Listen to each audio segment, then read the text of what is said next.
Can't you refresh your newsfeed and does it give you the same post over and over again? Hi there, if you're experiencing issues with Instagram on your iPhone and it's not refreshing your feed, try out only these quick steps to solve your issues. Solution 1. Offload the app.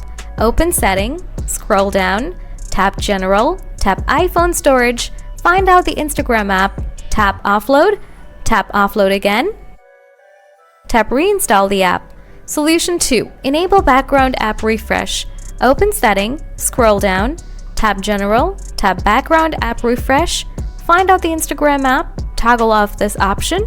Also, set Wi-Fi and mobile data. Solution 3. Follow some new Instagram user. Open Instagram app, find out a couple of people. Now you need to follow them. After that, restart your iPhone. Now check your issues. Now if none of these steps work, try to reinstall the app and check. After that, your problem will be solved. Now, if you still have anything to ask, please ask me in the comment section. Thanks for watching.